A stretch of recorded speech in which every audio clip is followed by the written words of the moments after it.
the suppression of the use of marijuana and of the forces lurking behind it are the most important jobs this department is now engaged in. In 1930, the records on marijuana in the Washington office of the Narcotics Division scarcely filled a small folder like this. Today, they fill cabinets. Welcome, ladies and gentlemen, Coloradians, and everyone that's smart enough to listen from the outside. One of the most amazing plants we've ever discovered. The pot party, the trippers, the grasshoppers, the hip ones, all gathered in secrecy and flying high as a kite. Welcome back, ladies and gentlemen, to another week of Stoned Appetit with your hosts. As always, it's me, Kip Wilson, and across the casting couch, I got my friend CB. Christopher, how are you this evening? Well, we had snow on the ground this morning, so it was a little chilly out there. But other than that, I'm doing fantastic. That's correct. We got one of our first sticks of the year. I don't know if that's the exact term. Stick? Yeah. But Kyle Clark was posting the pictures, and we have we'll dive into all of that. It's been an interesting week for the people of Colorado. We saw really big numbers in our podcast by leaning on the political conversation. I can promise y'all we will only do that every couple years unless we're in World War III in the coming weeks.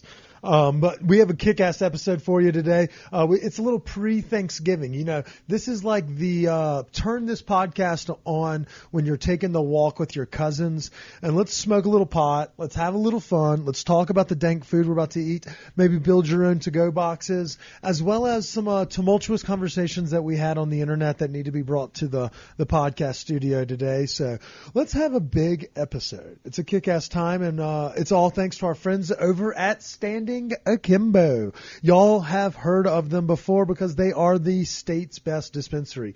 Medicinal only, but with that medicinal privilege comes some of the best prices you can find in cannabis across this great country, even the world, seeing as we are on the forefront of that industry. But here's just a little taste of what you can get if you're shopping at 3801 Jason Street, aka Standing Akimbo, just for their daily deals. This was for today.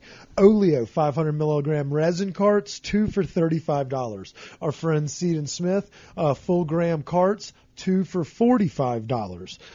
This was my favorite, and this is what I bought for our episode tonight, Chris.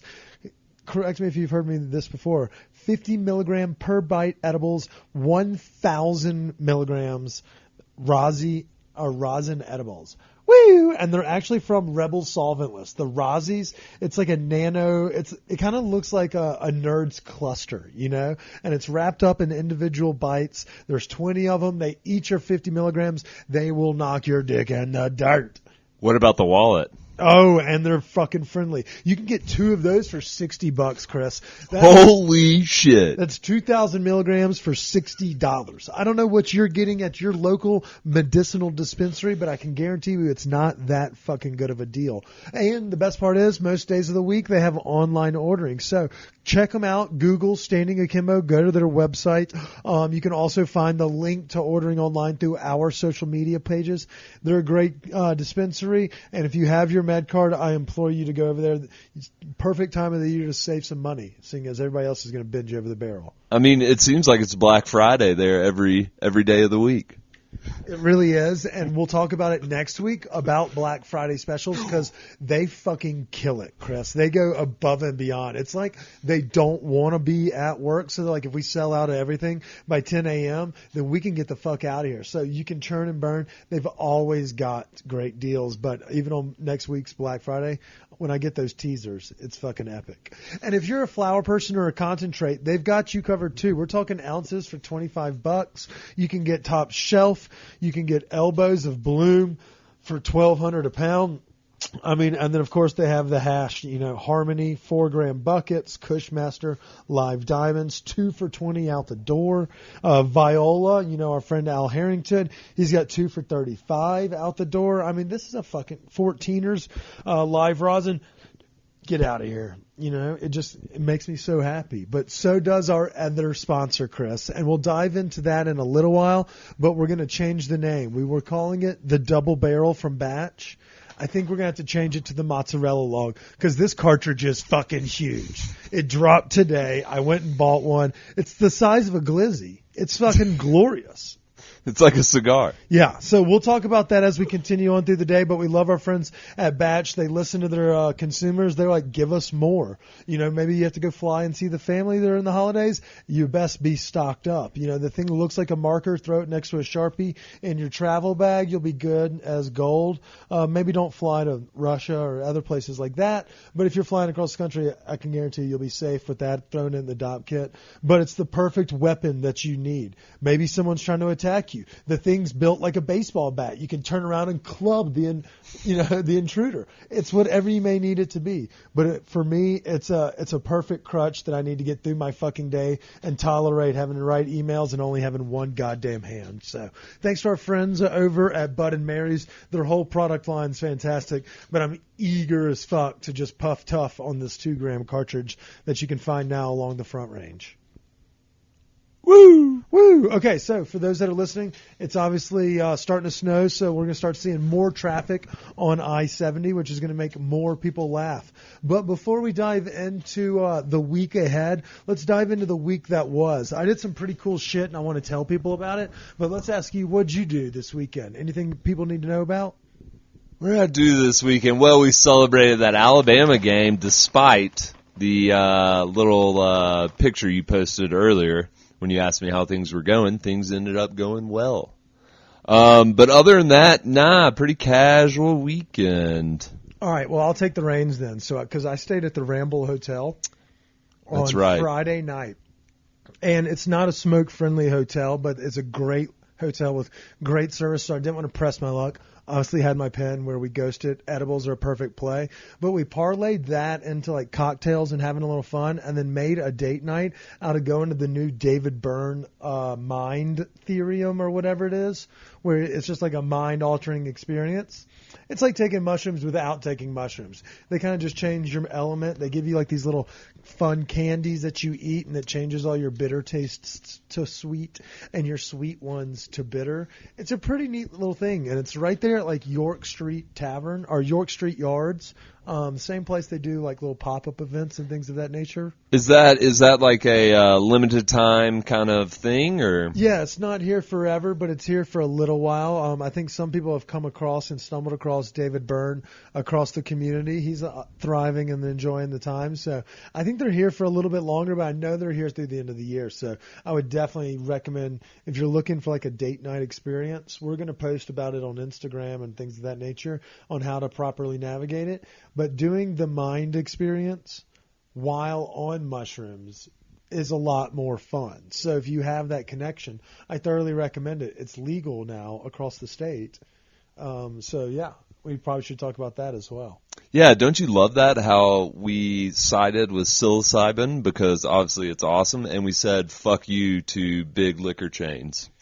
Yeah, so the liquor thing kind of went the way it did. After hearing more and more complaints about the psilocybin thing, it does seem a little bit fickle about, obviously we voted how we voted, and some of the folks are worried that it's going to become quickly turned into what cannabis has, which is having finance bros and big tech getting involved and like getting rid of it. So some folks were advocating for decriminalization rather than true legalization so that it could start still on a similar grassroots route rather than going from this right into now people are investing millions upon millions of dollars into it because they see a legal and soon to be, so now it's like pharma companies maybe in getting involved. So we may have jumped the shark the shark on that one.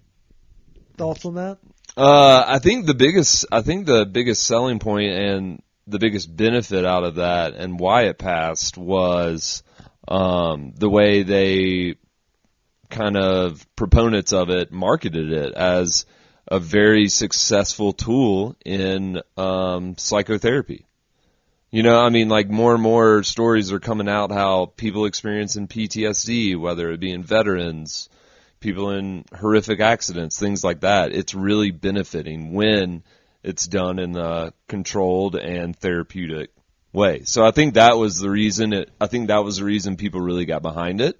I don't think people were really thinking like, oh, maybe we can, one day have shops and shit to sell it. I don't think that was the driving force. Do you think it'll be pharmaceutical, like over-the-counter type, like marijuana will be sold, or do you think it'll only be under advisement of like you'll have to take it while doing inpatient therapy or something of that nature? I mean, I don't even think it has to be inpatient. I think it can be outpatient therapy. I think it'll just be really strictly provided through mental health centers and facilities. Okay, interesting. That's just, But who knows? We talk to people in the community, and so, we talk to our friends that, maybe work in that vague gray area of some of these industries and some of our cohorts that we run around with.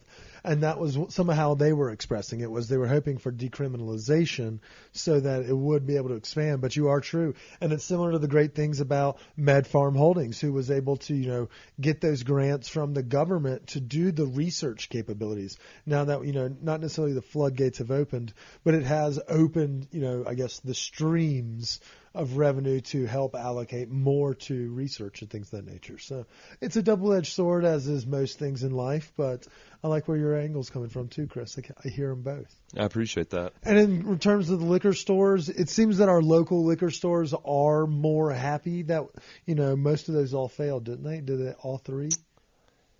Yeah, I'm pretty sure. Yeah, they all did. So they all seem stoked. I know that we kind of made an argument for this or that. So. And my biggest question with the I think it might have been 126, the delivery thing, or the one with the restaurants. Why couldn't legislator just propose a bill that just allowed restaurants to send out booze? I don't know. Like, that's the what governor did that during COVID times, like an executive order. I don't know if there could be a legislative avenue that would do that without change, like without requiring a vote. I don't know exactly why that is or was not the case, but maybe you should ask your local councilman. Yeah, I'm sure they'll get right back to me. But that being said, How about the Blue Wave? I was very surprised. I did not think Frisk or whatever his name is was going to put up as much of a fight against Bobert. And then everybody across the state, it went blue. Well, it was kind of surprising a little bit. Thank God Kerry Lake in Arizona lost. See, I don't keep very knowledgeable tabs on what's going on around, but every election denier lost. So at least we're back to the mindset of civility. Like, we're starting down that path, and so maybe there is a process of let's try and not just reach across the aisle and punch. Maybe it's more of reach across the aisle and let's work together on a common goal, seeing as, I don't know, I'm just wishful thinking, that maybe less crazy folks are involved than there originally were. We'll see how it turns out in Georgia down there with old Herschel. Oh yeah, that's gonna be an interesting. That'll be a crazy meter to really gauge. All we care about out of Atlanta currently is the SEC championship game. So suck it, Chris. But yeah, we're not a political one, so we probably won't keep up too terribly much with the Senate runoff. But we wish everyone that's not Herschel Walker the best out there. That guy sounds like he's the fucking worst. Okay, so anyways, after the Theater of the Mind, David Byrne sesh, staying at the Ramble's a fucking vibe. Like, first time doing it. We're not usually in the staycation club just because it's not like we're a fucking Led Zeppelin, like we're throwing things through walls, but it's just this often presumption that we're going to smoke out the room or something like that. So getting to do a staycation was really fucking cool. I would thoroughly recommend, if you have family or friends coming in for the holidays, or even in the next spring when it's going to be fun to run around the neighborhood again, fucking look at the Ramble. It's a vibe. So question for you, if you could do a staycation between here and Boulder, would you do it at St. Julian, or would you do Ramble again? So I did the Julian with Morgan. I would probably say the Julian, just because I'm very unfamiliar with Boulder. So like I know Denver, Rhino, that neighborhood a little bit more, so it would give me more of an excuse to go fuck around in Boulder. With juxtapose, I already know the lay of the land of Larimer Street. But in terms of like coziness vibes in the rooms, It's a much more approachable at the Ramble. It feels more of our vibe. The St. Julian's A hotel. little, yeah, it's a little more stuffy. Like, oh, don't make a lot of noise when you come back to your room. Meanwhile, at the Ramble, you can't hear it, but there's a fucking party going on, but either on the first floor or on the mezzanine. So it's a vibe, and it doesn't like bother you, but it's encouraging for people on our behavioral path. You know, if you wanted to get all twisted up and then, or you know, have drinks and then send your parents up to their room and catch an Uber, it's a great place to call home base. we need to get a staycation at the Bourne.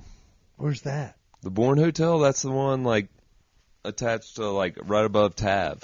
That would be kind of fun. Do they have like a private like what is it, a dummy waiter where you can like just have like a porterhouse and like a fucking nice fresh linguine? That'd be taken up to your dope if room? they had room service from Tav. That'd be legit That's a as fuck. flex. Yeah. I mean, Apple Blossom is one of those restaurants that has really good hotel food for being in a hotel because you usually get more of the Aramark please everybody kind of vibes. Apple Blossom's one that kind of caters to you, so that's a great other location too. But I think the Ramble would be my choice on that one. But my weekend didn't stop there. Like I really treat yourself type vibes. On Saturday night, we went to Bruto. Ooh, for the that's right. omakase. With our favorite. Yeah. Oh my God. So we went with some friends of ours, had a big time, and then ran into some friends and did late night at Pony Up. But we started our night at Run for the Roses, casual couple cocktails, you know, and then meandered upstairs. You get a reservation. It's a chef's tasting table, maybe seats 18 people total, 20. So if you can get a reservation on the weekend, I thoroughly recommend it. You look out about 10 days, so it's like you're listening to this on this Wednesday, it'd probably be a bitch to get a spot on the 19th or whatever this weekend, which you could probably get one for the first or the last weekend in November, first week of December with no problems. It is unbelievable. It was a pescatarian vibe this time, so you start with like a 3-course little starter, you know, moose bouche, you know, whatever you want to call those little bastards. But, you know, it's like a rice puff pastry with something in it, an oyster with some caviar, and then that little, you know, kind of cornbread or masa muffin they had available for us when we were at the Taste of Westward Feast. Of The Westward. feast. Yeah, and then but it was a pescatarian vibe. So there was like a shrimp taco, a crab pasta, there was a truffle dish, there was piata bread, and a delightful dessert. Chris, it blew me away. I mean, you're like, okay, what am I going to get? I don't know what the menu looks like before you pay for this dinner.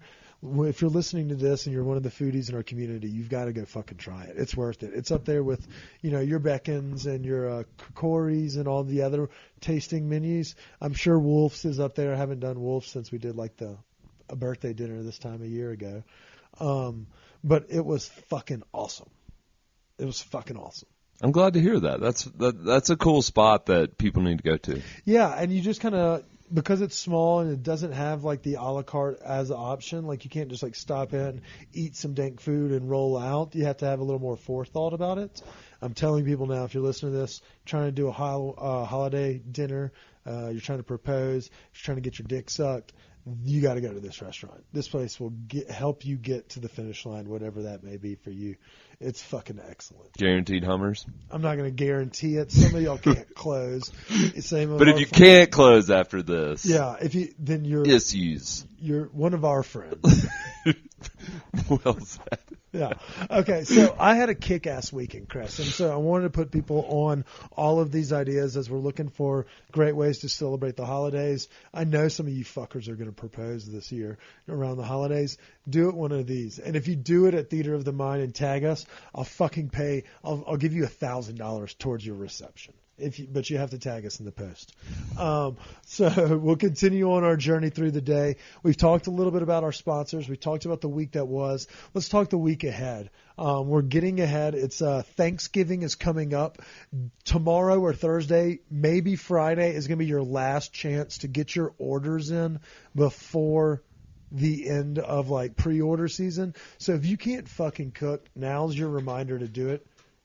Shoot us a DM if you need us to. We'd be happy to help you, put you on locations. AJ's does smoked turkeys. Il Porcelino in the Highlands is doing hams and turkeys for both Thanksgiving and Christmas. There's my big old dog coming down into the studio. And then so are many other folks. American Elm, Frosca family. There's a ton of people. The Colorado Cherry Pie Company, they've rebranded into something else right there on Tennyson, but they are also doing all sorts of fucking pies. Whether it be desserts or savories, they got you covered. So shoot us a DM. We can help you put you on your place, but don't forget, if you've got family coming in town or you're doing a Friendsgiving this weekend, which I think most folks will probably be doing this weekend, holler at us. Let us get you set up. Yeah, and if you miss out on the food, because a lot of the times you got to be ahead of that curve. A lot of restaurants I notice are selling like cocktails, like batch cocktails. So you can grab those, and you don't have to like worry about being a mixologist. And there's a couple places, if maybe you're just around and you're not actually a fan of, Thanksgiving or what it stands for. There's restaurants that are actually open on Thanksgiving for you to just go post up, eat well, and drink. And it's like Chez Maggie downtown, another hotel restaurant that is pretty damn good, So like there's a lot of stuff going on. Big city vibes. There's something for everybody even during the holiday. But Chris, I have a question for you. With our Friendsgiving coming up, everybody's going to bring a big fucking potluck dish. Some folks will be on wine duty. What's your go-to cooking dish that like you are like, okay, I can knock this out in my sleep. Everybody's going to eat at least a scoop or 7. My go-to dish that is a guaranteed game changer, and not to me, it's not as familiar, but instead of like a, sweet potato type dealio, like casserole, this one's a sweet carrot casserole. And it sounds a little strange with the carrots, but I'm telling you, it is banging. I've loved it since I was a child. It's kind of like a souffle. And it's got like that. I mean, it's a lot of sugar, it's a lot of margarine, a lot of carrots, and some cinnamon, and it really does blow people away. I mean, just off when you describe it like that, it doesn't sound good at all. I mean, margarine and carrots. Go fuck yourself. Yeah, I mean, if you bring that, you think it's going to be a fan favorite? Oh, I guarantee it. We'll get video evidence of it. It's going to be like it will replace your sweet potato. Okay. We'll see. Okay, interesting. So no one's going to have a sweet potato this year because Chris is doing fucking carrots. And if they suck, then I have a sneaking suspicion somebody's peoples is going to get slaughtered. And it's not like you're eating carrots. Like they're all pureed. And no, I understand. Yeah. Okay. Well, go fuck I'm just yourself. Saying, carrots, huh? You're going to be surprised. Margarine, not even butter. Interesting. No, you got to go with the margarine. That's full a fucking fat. Alabama thing. Yeah, it's like, and a little bit of maple syrup, right there on top. Drizzle. Crisco. Yeah, Crisco. That shit was great. It's like you just line the cast iron before using. So I wanted to bring in something new. I'll even share the goddamn recipe and people can try it for themselves. That's what you need to do. Because, I mean, obviously, there's the basic, the no frills, the dressings, the stuffings, whatever you want to call them. You're going to have your turkeys and your green bean casseroles, things of that nature. But you got to zig every now and then when everyone else is zagging. So bringing something that's sweet and that pivots a little bit off the main road, I don't hate it. So I'll judge it on Saturday with a bite. But it scares me. It's going to be like sweet baby food. Gerber graduates. So because we're adults, obviously. What's your fan fave? Well, I'm glad you said flan fave because my favorite is this. You mentioned the souffle term. I like this. What is kind of like a corn pudding is what we call it back home. Ooh, I know what you're talking about. Yeah, a friend of ours actually really perfected this dish when she's from Baton Rouge, Louisiana. She lives down there now. Shout out to Miss Keaton. But it's like a corn. It's a sweet corn, a regular whole kernel corn, a little roasted corn, cornmeal, corn in a little flour, eggs. Jiffy. Yeah, we're gonna jiffy the fuck out of it. sour cream topped and mixed with cheddar, and then you bake it, and then you toss some sugar on top, and you use your dab rig or your dab torch, and you fucking like hit it like you would a creme brulee, and you get a little caramelization on top, so it's locked it in like a cheesy, savory flavor underneath with the corn and like the kind of the dough, like or the batter, but it kind of has like it'll have almost like a wavy of like a little bit of a gelatin shake to it. It's not, it doesn't fully firm up. You know what I'm talking about? It's just fucking delicious, and it pairs beautifully with a hot sauce, or if it gets hit with some of the gravy, it's not a bad player. It plays well with others on the plate.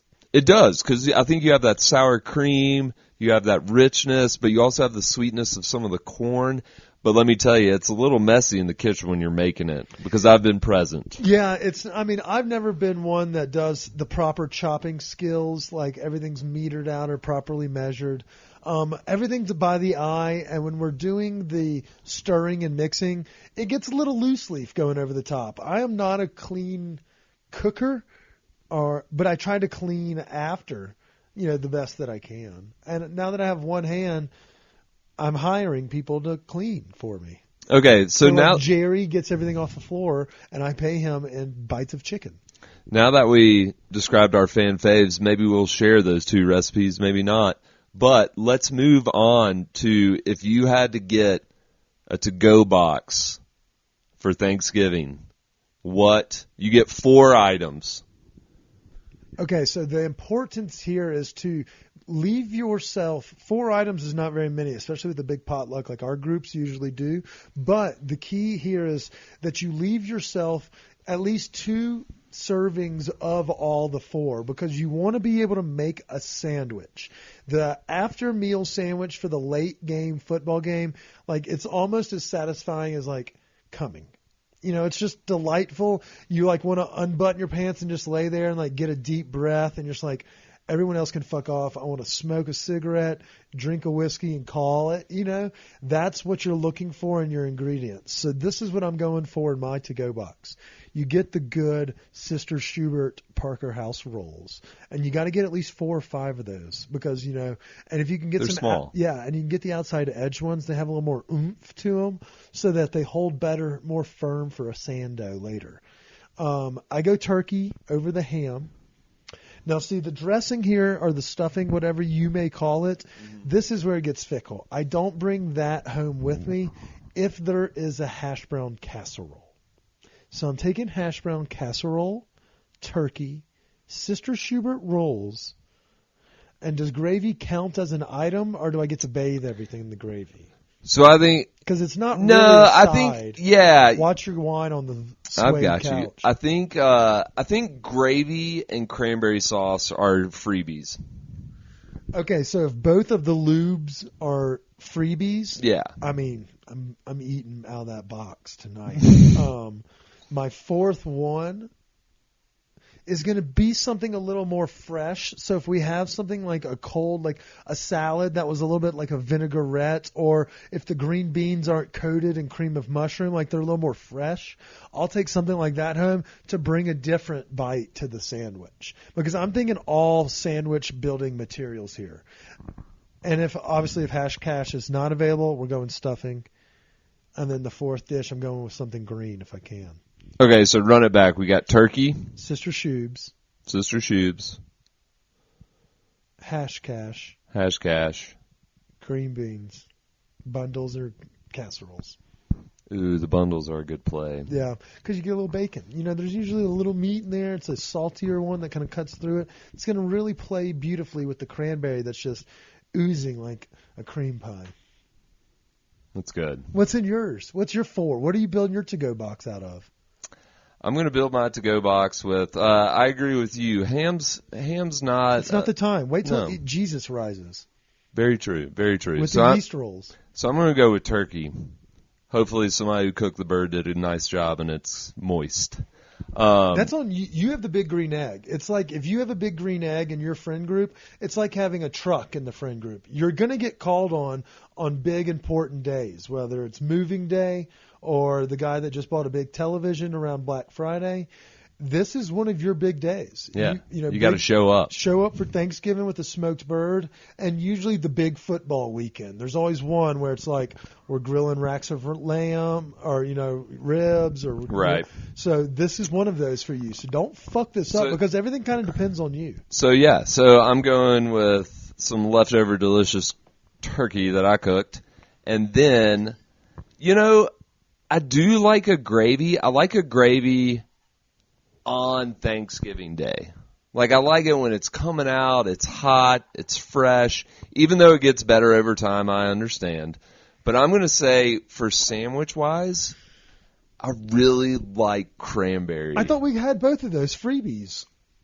You said gravy and cranberries were free. I was expecting That's very both true. those. Okay, well, I'm just going to say I'm going to accentuate the cranberry. All right, so I'm still at 1.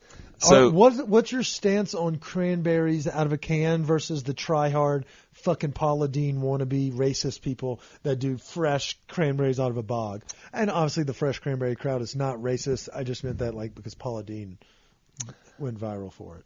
I mean, I obviously have a soft spot in my heart for the can. Yeah, because it just comes out in perfect form. You can get the ridges of the can if you You're can get that. That's one slice. That's one slice. This one's for grandma. This one at the bottom pool. Yeah. Did you give that one to your creepy uncle? I understand where that's coming from. Where I grew up, my mom used to make this cranberry salad, which was kind of like cranberry dressing. Did it come with like Jiffy Puff in it? No, it was almost like a gelatinous thing, but it had like chopped celery. It was really good. So I really love the cranberry sauce, and you only really bust it out at Thanksgiving. Okay, so anyways, moving on. I've got to go with stuffing or dressing, whatever you want to call that. I just love that the day after, if you can pop it back in the oven, and like that. If it's really good and savory, they've got some good herbs in there, then it really plays well with the sandwich. This is a gorgeous time of year for herbs. We're in the middle of Great British Baking Show, which really hammers that hard H. I mean, it's really delightful, and everything is fucking gray and khaki colored, so like any chance you get to use a little greenery, whether it be our friends over at Veritas, which you can get at Standing Akimbo or Callie's Cannabis, or it's, just some rosemary and thyme, whatever it may be. Yeah. And even though herbs are expensive, go ahead and break the bank on them for Thanksgiving season. It's well worth it. Okay, so we asked this question to our social media and said, what is your go-to snack? Or what is your go-to dish? And so continue finishing yours, but then I'm going to build one out of some of the recommendations for dishes from the followers or the community. So we got turkey, stuffing.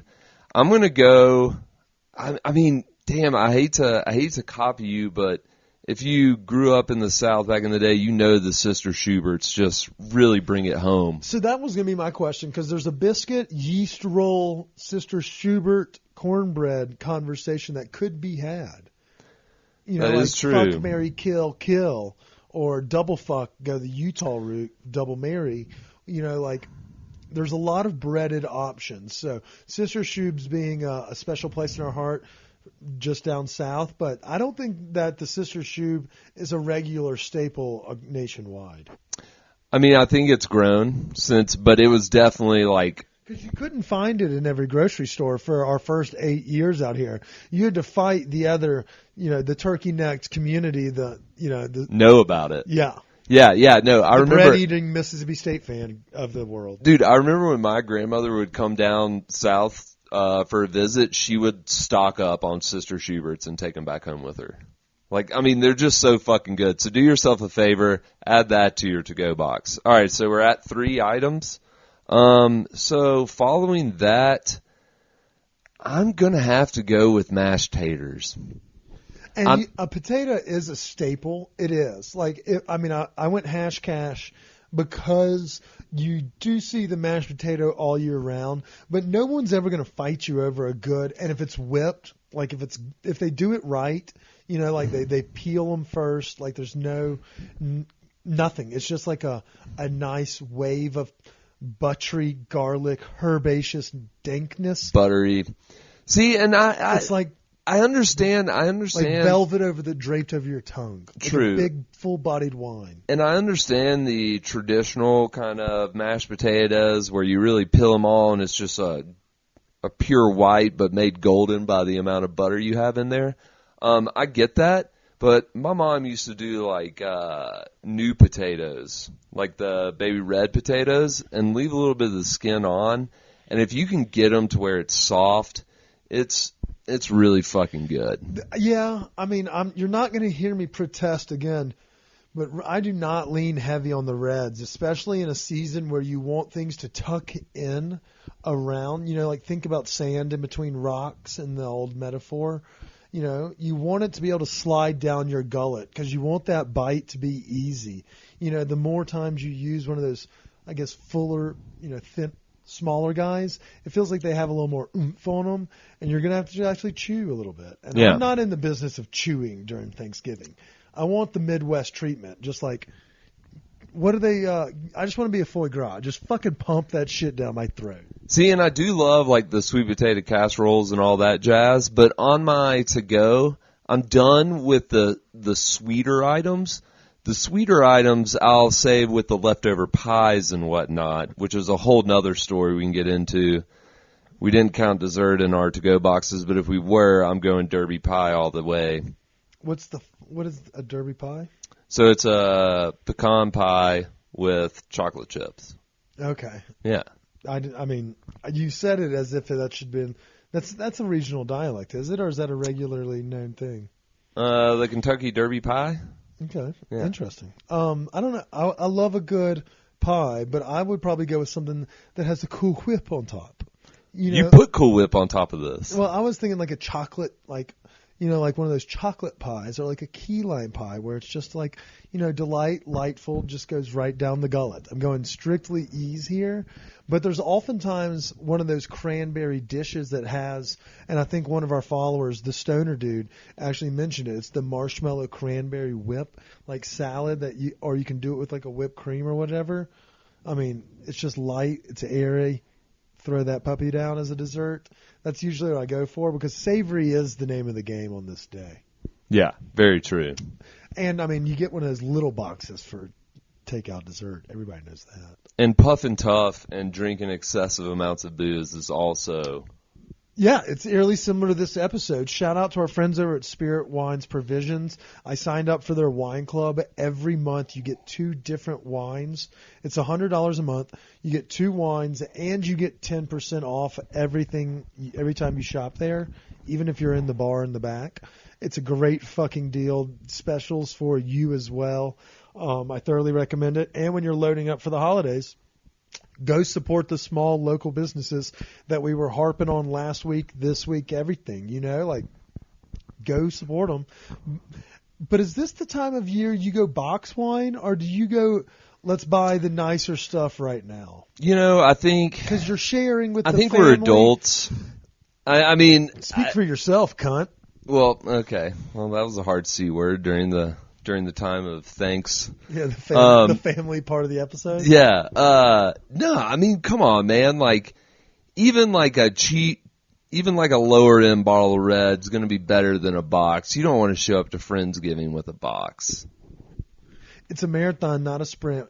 Here's another question for you. Since we're going no box on Thanksgiving. Speak for yourself. Yeah. I plan on getting bombed. What time do you show up? Do you wait till the end of the Lions game? And also, what time did y'all eat growing up? Like, were y'all a daytimer or an early dusk? Like, when did y'all do y'all's? It was an early thing. I mean, it was kind of like that midway in between, because normally you have a pretty stellar breakfast, or, you have like little kind of hors d'oeuvres throughout the day. Like, yeah, like pigs in the blanket. Yeah, pigs in the blanket, deviled eggs coming out at noon, a few slices of ham maybe, You just pick off a couple of the stragglers, Yeah, and, a few beers. But anyways, moving into that, then usually around anywhere between 2 to 4 is kind of when it started happening. Yeah. And, I mean, that's about kickoff for the second game, which is about fair. You know, if you get over there too early to Friendsgiving or to your family's place, you're going to end up in a long conversation when really you just wanted to watch football stoned. So it's best to do your baking at home for your Thanksgiving or potlucks.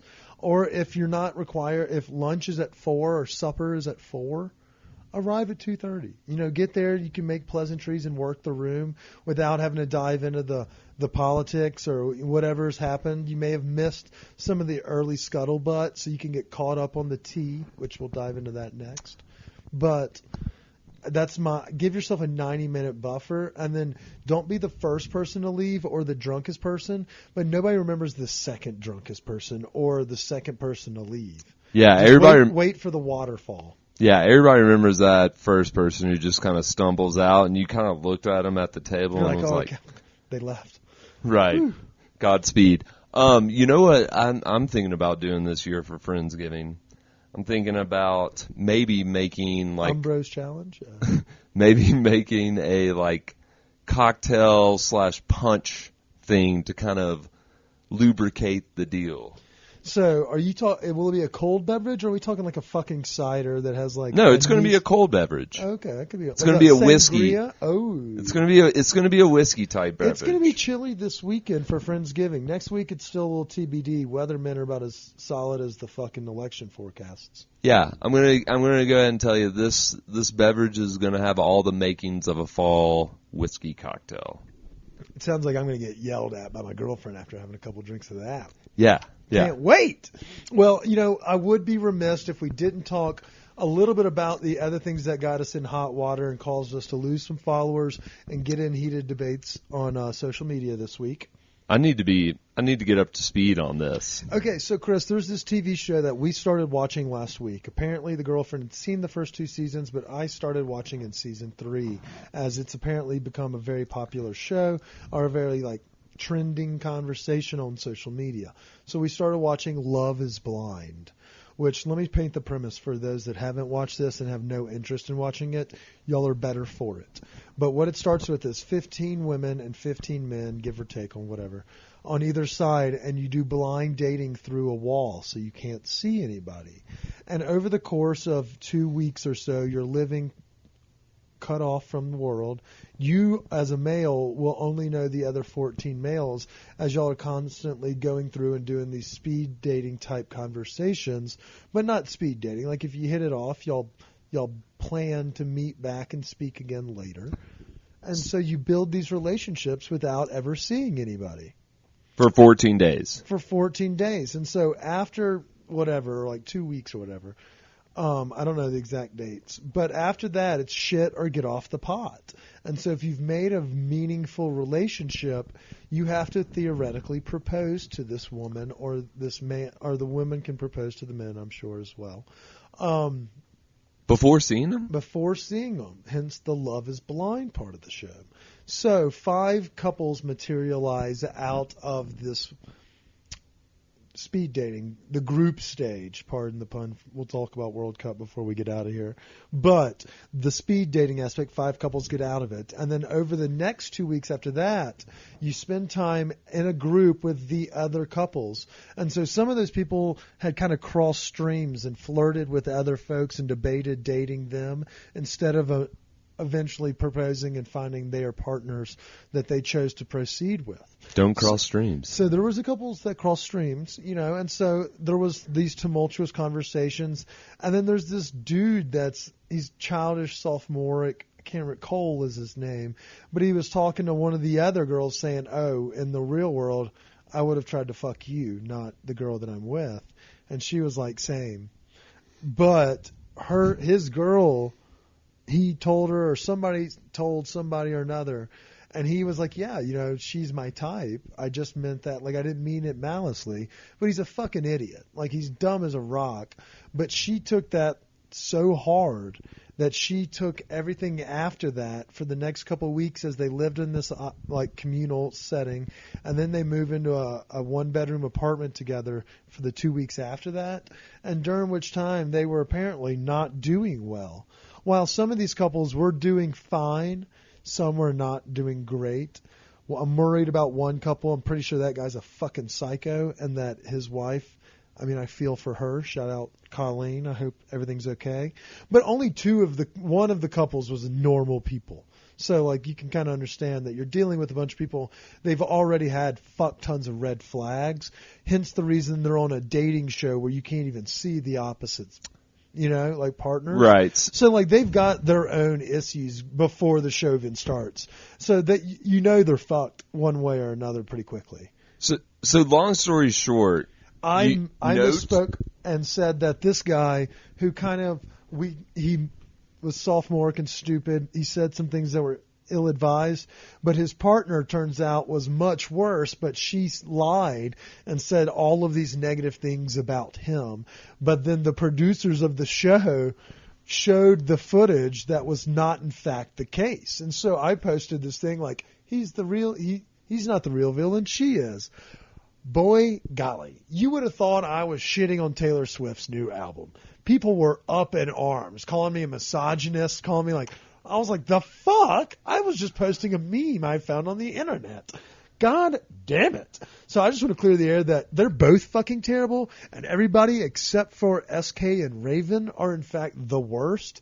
But by golly, the Love is Blind crowd are ferocious, Chris. Don't get into that reality scene. I think I'm going to stick to The Bachelor and Survivor. So you really rattled the feathers with our female base there, did you? I don't even know if it was the female base. They all were like, I'm unfollowing now. And I was like, God damn it, all I did was make a meme. So we're not going to do memes anymore. Okay. Yeah. And along those lines, I apologize for using the B word earlier. That doesn't reflect who we are. Yeah. And to be honest, all of those people in Love is Blind are pretty fucked up except for SK and Raven. So I'm not too terribly worried about it. But I wouldn't bet. I would do a pinky bet that both of them are single in 5 years. Whatever side of the bet you want to call it. But yeah, so Love is Blind is an interesting show. If you want to find yourself in an argument and maybe watching brain dumb, terrible television, give it a whirl. Have you seen anything good on television recently? I mean, the new White Lotus is not good. Yeah, I'm not watching that. But I guess the show I've been watching lately is Shantaram. What's that? It's on Apple TV. It's based off this book. Like apparently it was a huge novel, like 900 pages. Obviously I didn't read that. Was it written by Homer? Yeah. Shout out to my Latin class. Hey, learn something. No, but it's a story about this New Zealand or Australian guy. He actually looks like a Heath Ledger's brother, so that's pretty funny. But anyways, he escapes from jail and he travels to India to get away from everything. And it's just a really interesting storyline. There's a lot of action, crime, different things like that. But it's really good. So I highly recommend that one. Hell yeah. Okay, cool. I like it. Well, we gave some people some recs. I want to give a quick shout out to some of the dishes from the group chat on the foods. Our friends, we've heard a lot of folks say that they don't eat the traditional style restaurants or this traditional style food. So baked ziti was a reference that somebody said. Paella was one as well. The cranberry salad we mentioned earlier.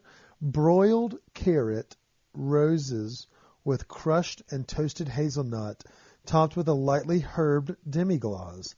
Tell me about that, Chris. That sounds like yours, but better. I have no idea what's going on there. Carrots, toasted hazelnut. What'd you say about rose? Carrot roses. Carrot roses. Yeah, I'm just reading off some of these great ones that people said.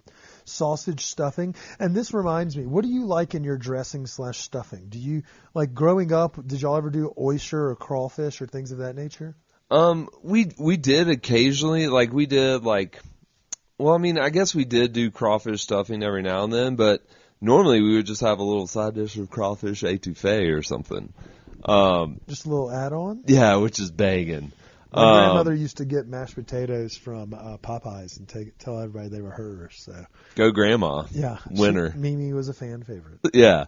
But no, I mean, like, as far as what I really prefer nowadays is really good bready stuffing. Like, I want big chunks of, like, brioche or just Texas toast that's been sitting out for a while and it soaks up a lot of herbs. It's got to be herb heavy. Herb heavy, leeks, chicken stock that you kind of like put in as the base, but really big chunks of stale bread in there. That's the secret. Like, really, if you're going to do stuffing, get a loaf of good white bread or brioche and let it sit out for a couple of days. Okay. Brioche, a little that sweet flavor, a little more body in the. Yeah, and you know, when you cut open like a brioche bun, like, it's really airy and fluffy, and so when you leave them sitting out and they get stale, it kind of brings in that, soaks in kind of like that chicken stock or water that you're using, and then it just, it's really fucking good. But I like thick, breaded stuffing. Hell yeah, you do. Hell yeah, you do.